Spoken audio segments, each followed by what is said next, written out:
भाई साहब, वो पूस की रात थी। ठंड ऐसी पड़ रही थी कि जैसे हवा नहीं, बर्फ की सुइयां शरीर में चुभ रही हो। पूरा गांव अपने अपने घरों में छुपा बैठा था, पर हमारे रमेश काका को चैन कहां। ठंड में भी उनकी मस्ती का ठिकाना नहीं।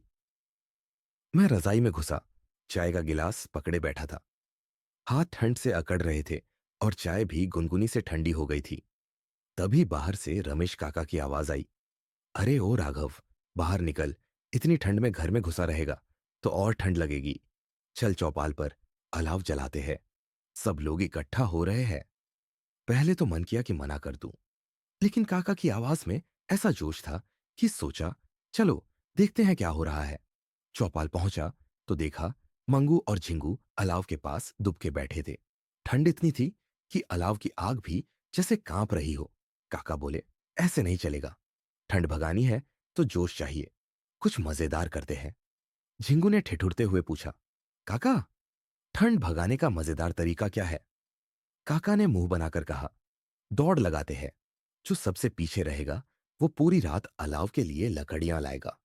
ठंड में दौड़ने की बात सुनते ही सबने मुंह बना लिया, पर काका की जिद के आगे किसी की नहीं चली। दौड़ शुरू हुई। मंगू ने दौड़ते हुए अपना कंबल गिरा दिया। झिंगू ठोकर खाकर गिर पड़ा। और मैं तो ऐसा दौड़ा जैसे पीछे कुत्तों का झुंड पड़ा हो।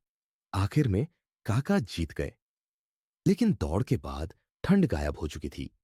सब हंसी मजाक में खो गए थे। काका ने अलाव के पास बैठकर मजेदार किस्से सुनाने शुरू किए। बोले, एक बार एक आदमी ठंड में इतना जम गया कि उसकी बीवी ने उसे लकड़ी समझकर चूल्हे में डाल दिया। गर्म होने के बाद जब उसने चीख मारी तो बीवी डरकर भाग गई। सब हंसते हंसते लोटपोट हो गए। ठंड का नामो निशान मिट गया था।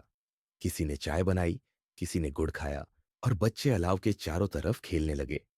सुबह सूरज की किरणें फूटते ही काका बोले, देखा, ठंड को हराने का असली तरीका है साथ रहना, हंसना और मस्ती करना। अकेले बैठे रहोगे तो ठंड और ज्यादा सताएगी। खुशी से रहोगे तो ठंड भी भाग जाएगी।